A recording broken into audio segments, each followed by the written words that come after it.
জলি চৌধুরী উদয়ের আর কোনো কথা না শুনে বলল, চুপ, আর একটা কথাও নয়। তোর খাবার খেয়ে ওষুধ খাওয়ার সময় হয়ে গেছে। আমি মালাকে পাঠিয়ে দিচ্ছি, মালাই তোর সব কাজ করবে। আর মা মা করে চিল্লাবি না। আমি এখন একটু বিশ্রামে থাকতে চাই। এই কথা বলে জলি চৌধুরী চলে গেল। উদয় তাচ্ছিল্যের হাসি দিল। কিছুক্ষণ পরে মালা হাতে খাবার নিয়ে ঘরে ঢুকলো। উদয় কারো ঘরে আসার আওয়াজ শুনে বুঝতে পারছে মালা এসেছে। উদয় বলল, আমি তোমায় কিছু বলতে চাই মালা। আগে খেয়ে নিন, তারপর শুনবো। তুমি তো আমাকে ভালোবাসো না, তারপরও কেন আমার সেবা করতে চাইছো? আপনি চান আমি আপনাকে ভালোবাসি? না। খাবার বাড়তে বাড়তে উদয়ের এই কথা শুনে মালার হাত আপনা আপনি থেমে গেল। উদয় বলল, কাউকে ভালোবাসলে সে ভালোবাসে তাকে ফিরিয়ে দিতে হয়, কিন্তু আমি তো তোমাকে ভালোবাসতে পারবো না। মালার চোখ ছলছল করে উঠল, কিন্তু সাথে সাথেই মনে হলো উদয় হয়তো অভিমানে এসব বলছে। উদয় বলল, জানতে চাইবে না কেন তোমাকে ভালোবাসতে পারবো না? না, জানতে চাইবো না। আমি যদি আপনার ভালোবাসার যোগ্য হই, তাহলে আপনি এমনিতেই আমাকে ভালোবাসবেন, সেটাই আমার বিশ্বাস। এখন আর কথা না বলে খেয়ে নিন, নিন হাঁ করুন। উদয় হ্যাঁ করছে না। মালা বলল, আমি আপনার স্ত্রী, ভালোবাসতে তো পারবেন না, কিন্তু আপনার একটু সেবা করে যদি আমি একটু ভালো থাকি, তাহলে আপনার কি উচিত হবে না আপনার স্ত্রীকে এতটুকু ভালো রাখা? উদয় এবার হ্যাঁ করে নিল। মালার মুখে হাসি ফুটে উঠল। মালা নিজের হাতে উদয়কে খাইয়ে দিল। রাতে জলি চৌধুরী উজানের ঘরে গিয়ে দেখে উজান কালো গোলাপ গাছটায় পানি দিচ্ছে। নতুন কলি এসেছে গাছে, তাই তার বিশেষ যত্ন। জলি চৌধুরী উজানের পাশে বসলো। মাকে মলিন মুখে পাশে বসতে দেখে হাসলো, বলল, কি ব্যাপার মা, তোমার ফুল আসেনি তোমার সাথে, সেই জন্য তোমার মন খারাপ? আর এদিকে দেখো, আমার মন ভালো করার জন্য আমার ফুল নতুন কলি নিয়ে এসেছে। কি করে আসবে? তুই অভিমানী আর জেদি মেয়েও, ঠিক তোর মতো। তোদের এই জেদের মধ্যেই আমরা কাবাব মে হাড্ডি হয়ে আছি। জানিস ওই মেয়ে কি বলে?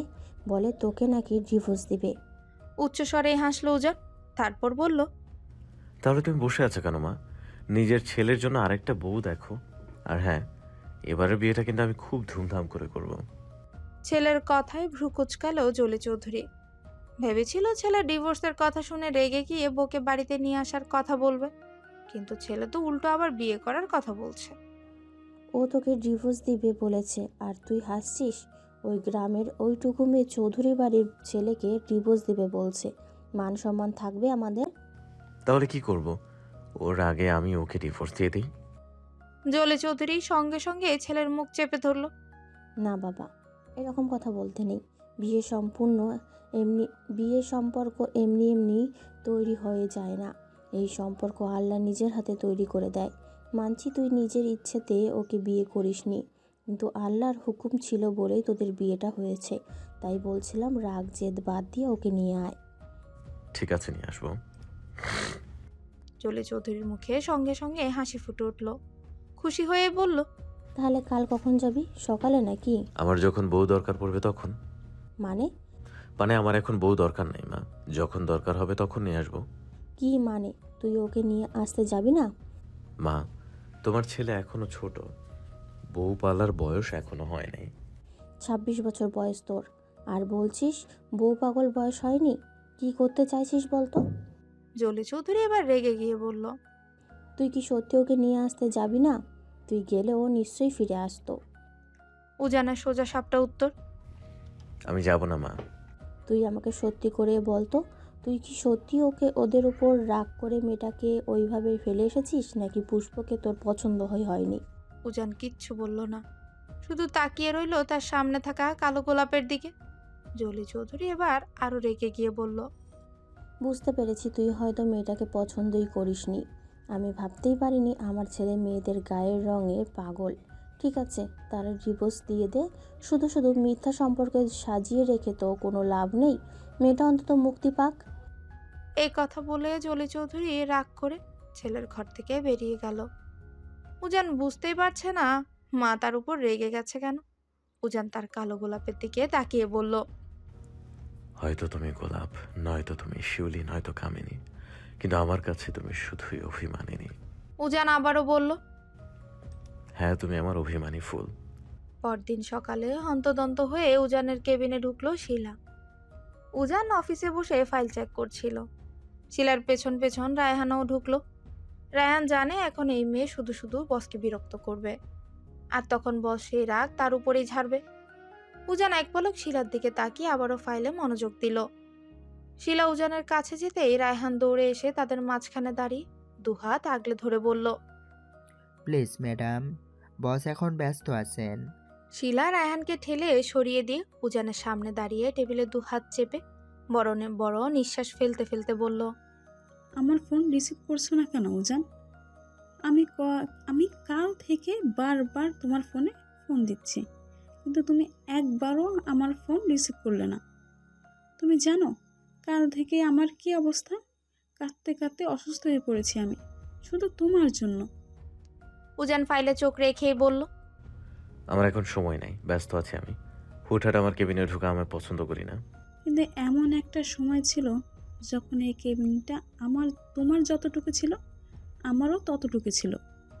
এই কেবিনে ঢোকার জন্য আমার কারো অনুমতি নেওয়ার প্রয়োজন ছিল না। উজান ফাইলে চোখ রেখেই বলল, সময় পরিবর্তন হয় মিস শিলা, আর সেটা আপনার জন্যই হয়েছে। তাই আমাকে কোনোরূপ দোষারোপ না করে এখান থেকে বেরিয়ে যান। আমি মানছি তো আমার দোষ ছিল। আমার আগে থেকে তোমাকে সব কিছু বলে দেওয়া উচিত ছিল।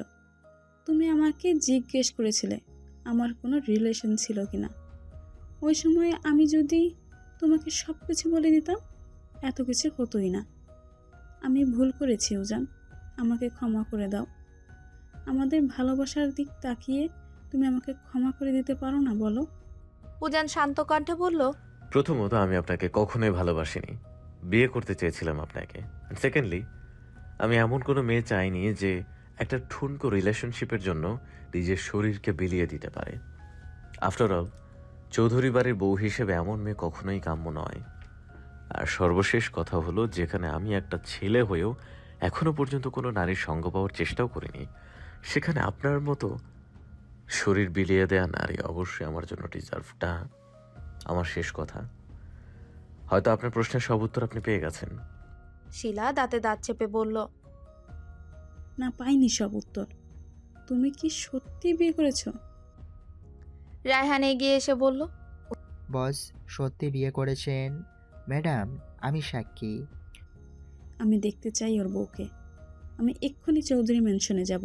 উজান একটা কাগজ টেনে নিয়ে তাতে কিছু একটা লিখলো, তারপর শিলার হাতে দিয়ে বলল, নিন, এই ঠিকানা গিয়ে দেখে আসুন ওকে। শিলা কাগজটা হাতে নিয়ে দেখে গ্রামের নাম গোলাপ গ্রাম। ওই গ্রামের স্কুলের হেডমাস্টারের মেয়ে পুষ্পিতা হায়াত।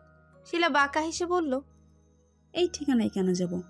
আমি তো যাব চৌধুরী ম্যানশনে। কেন চৌধুরী ম্যানশনেও নেই? বিয়ে করে বউকে সঙ্গে করে নিয়ে আসোনি তুমি? আপনাকে এত কিছু বলার প্রয়োজন বোধ মনে করছি না। তুমি আমাকে কিছু বলতে চাইছো না, কারণ তুমি সঙ্গে করে তোমার বউ আনোনি, মানে তোমার বউ পছন্দ হয়নি। তাহলে এই বিয়ের মানে কি উজান চৌধুরী? তার মানে তুমি এখনো আমাকে ভালোবাসো, শুধুমাত্র আমার উপর অভিমান করে আছো, তাই না? উজান হাত থেকে কলমটা রেখে চেয়ারটা ঘুরিয়ে শিলার দিকে তাকিয়ে বলল, যাকে ভালোবাসা যায় তার উপরে অভিমান করা যায়। তুমি আমাকে ভালোবাসো, আর এখন আমার উপর শুধু অভিমান করে আছো। আপনি এখন যেতে পারেন মিস শিলা। আপনার পেছনে মনে হয় আমি একটু বেশি সময় নষ্ট করে ফেলেছি। ঠিক আছে, আমি চলে যাচ্ছি। আমি আবার আসব। আগের মতো ভুল করতে চাই না আমি। এখন আমি বেশিরভাগ সময় তোমার খুব কাছাকাছি থাকার চেষ্টা করব। এই কথা বলে শিলা চলে গেল। উজান শিলা যাওয়ার দিকে তাকিয়ে তাচ্ছিলের হাসি দিল। শিলা চলে যাওয়ার পর উজান রায়হানকে বলল, রায়হান, ড্রাইভারকে গাড়ি বের করতে বলো। রায়হান তাড়াতাড়ি করে উজানের আগেই দৌড়ে কেবিন থেকে বেরিয়ে গেল। উজান অফিস থেকে বের হতে হতেই ড্রাইভার গাড়ি বের করে নিয়েছে। রায়হান গাড়ির দরজা খুলে দিতেই উজান গাড়িতে বসলো। রায়হান তাড়াতাড়ি করে ড্রাইভারের পাশের সিটে গিয়ে বসে বলল, বস কোথায় যাব? ড্রাইভার সঙ্গে সঙ্গে এই গাড়ি স্টার্ট দিল। বশির হায়াত ঘরে ঢুকে ব্যাগ থেকে অনেকগুলো টাকা খুলে শিরিন বেগমের হাতে দিয়ে বলল, এই নাও শিরিন, টাকাগুলো আলমারিতে তুলে রাখো। এতগুলো টাকা দেখে শিরিন বেগম বললেন, এতগুলো টাকা কোত্থেকে পেলে? পশ্চিম দিকের জমিটা বিক্রি করে দিয়েছি। শিরিন বেগম আর বশির হায়াত জমিটা রেখেছিলেন মেয়েদের বিয়ের জন্য, যাতে ওই জমিটা বিক্রি করে বিয়েতে খরচ করা যায়। কিন্তু পুষ্প আর মালার বিয়েতে তো তেমন কোনো খরচ হয়নি। চৌধুরী পরিবারের সাথে বিয়ে হয়, তাদের কোনো দাবি দাওয়া ছিল না, তাই এই জমিটাও বিক্রি করার প্রয়োজন পড়েনি বশির হায়াতের। তবে আজ হঠাৎ করে জমিটা বিক্রি করে দেওয়ায় শিরিন বেগম বলল, হঠাৎ করে এই জমিটা বিক্রি করলে কেন? পুষ্পকে ভার্সিটিতে ভর্তি করাতে অনেক টাকা লাগবে। কিন্তু পুষ্প তো সরকারি ভার্সিটিতে চান্স পেয়েছিল, তাই না? তোমার কি মনে হয় সরকারি ভার্সিটি পুষ্পর জন্য এখনো সিট খালি রাখবে? ওকে প্রাইভেট ভার্সিটিতেই ভর্তি করাতে হবে। ওই সময় তো মেয়েটাকে ভর্তি হতে দিলে না, বিয়ে বিয়ে করে পাগল হয়ে গিয়েছিলে। এখন বিয়ের শখ মিটেছে তোমার? শিরিন বেগম কিচ্ছু বলল না, শুধু চুপ করে চোখের পানি ফেলতে লাগলো। বশির হায়াত আবারও বলল, এখন আর আমি কারো বারণ শুনবো না। আমার মেয়ে আমার কাছে আবদার করেছে, আমি যেভাবেই হোক আমি ওর ইচ্ছা পূরণ করব। আমি ওকে একটু ভালো থাকতে দেখতে চাই। আমার মেয়েটার ভেতরে ভেতরে খুব কষ্ট আছে। শিরিন বেগম বলল, আমি আর তোমাকে কোনো কিছুতে বারণ করব না। আমি শুধু আমার মেয়েটাকে ভালো দেখতে চাই। এই কথা বলে শিরিন বেগম কান্নায় ভেঙে পড়ল। বশির হায়াতের চোখও ছলছল করে উঠল। বশির হায়াত নিজের চোখের পানি লুকিয়ে বলল, পুষ্প কোথায়? ঘরে বসে আছে। পুলক ছাড়াও কারোর সঙ্গে ভালো করে কথাই বলে না, আমার সঙ্গেও না। মেয়েটার চোখে আমি দোষী হয়ে গেলাম। দোষ করলে তো দোষী হবেই। এইসবের কি কোনো প্রয়োজন ছিল শিরিন? মেয়েটার কতটুকু বয়সী বা হয়েছিল? কেন এত উতলা হয়ে এসব করতে গেলে? কারণ এই জীবন আমি পার করে এসেছি। একটা শ্যামবর্ণ মেয়ের বিয়ে হওয়া যে কতটা কষ্ট সেটা আমি খুব ভালো করেই জানি। একে তো গায়ের রং শ্যামলা, তার উপর বয়স বেশি হয়ে যাওয়ায় কেউ পছন্দ করছিল না আমায়। সেই সময়টুকু আমার আর আমার পরিবারের উপর দিয়ে কী যেত তা একমাত্র আমিই জানি। সময় পাল্টে গেছে শিরিন। এখনো মেয়েদের গায়ের রঙের থেকে তাদের যোগ্যতায় দাম বেশি। আমি তো সেটাই চেয়েছিলাম, আমার মেয়ে অনেক পড়াশোনা করে নিজের যোগ্যতা অর্জন করবে। কিন্তু তোমার জন্য আর পারলাম কই? এই কথা বলে বশির হায়াত ঘর থেকে পুষ্পের ঘরের দিকে গেল। শিরিন বেগম মনে মনে বলল, সত্যি কি মেয়েদের যোগ্যতা বলে কিছু হয়?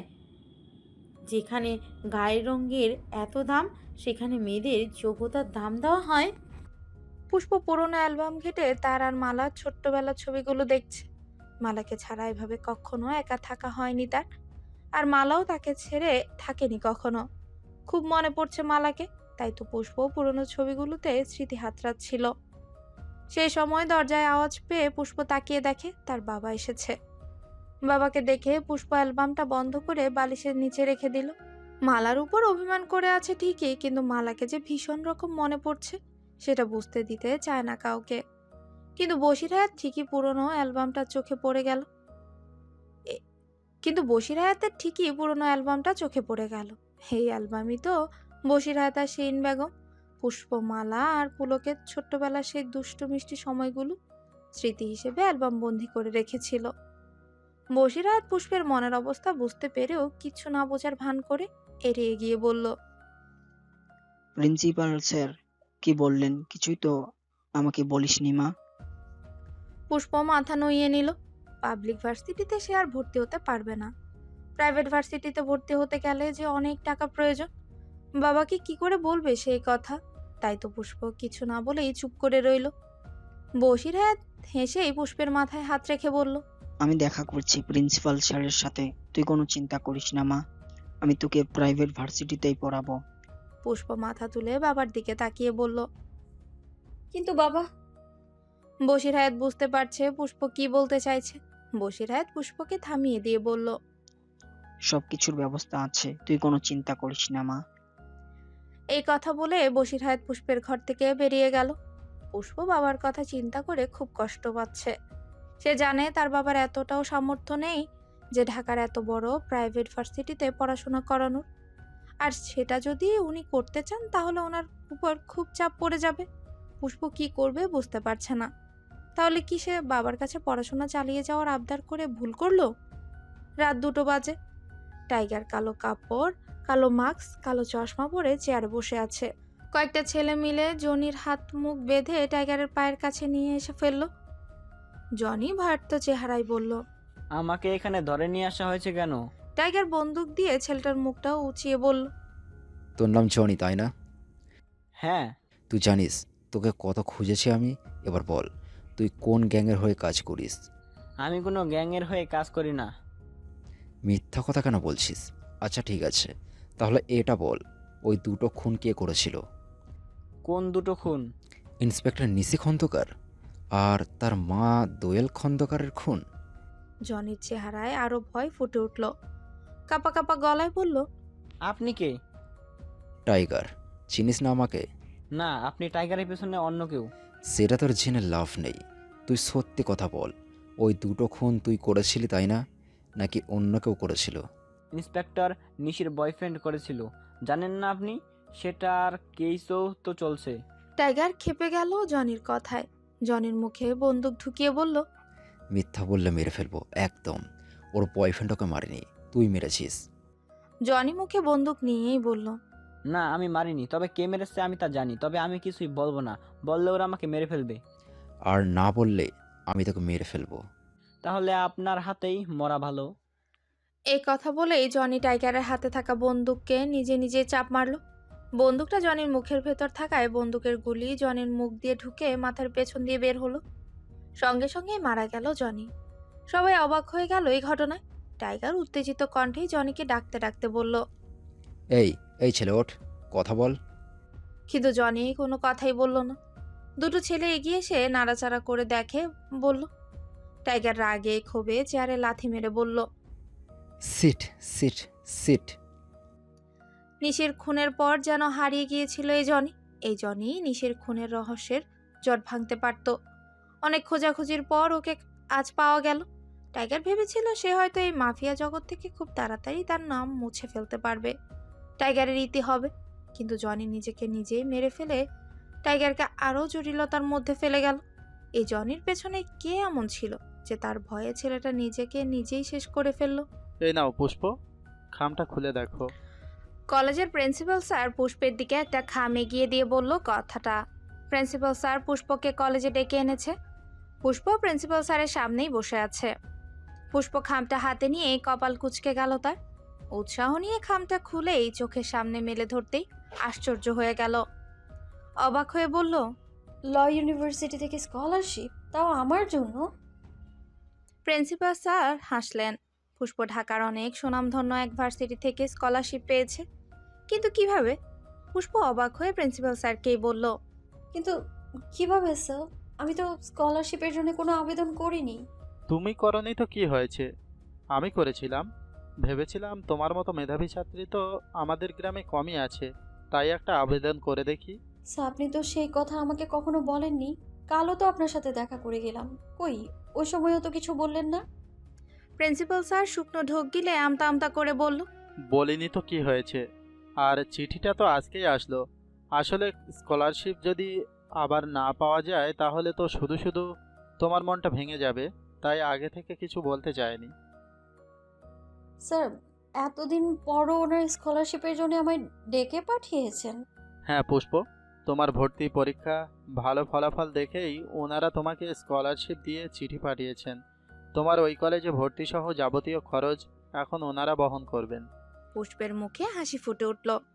পুষ্প প্রিন্সিপালকে কৃতজ্ঞতা প্রকাশ করে বলল। আপনাকে অনেক ধন্যবাদ স্যার, সব কিছু আপনার জন্যই হলো। আপনি জানেন না আপনি আমার জন্য কি করেছেন।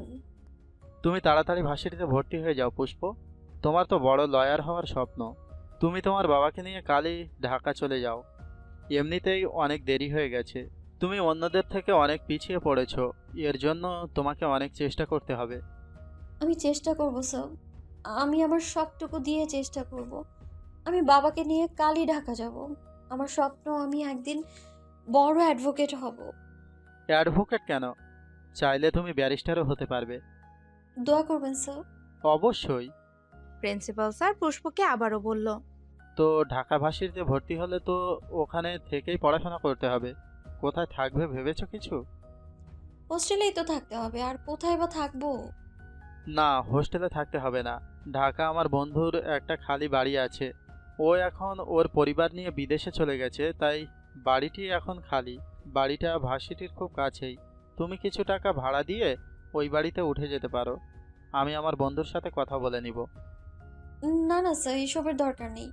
আমি হোস্টেলেই থেকে পড়াশোনা করতে পারবো। আর তাছাড়া এত টাকা ভাড়া দিয়ে থাকা সম্ভবও না।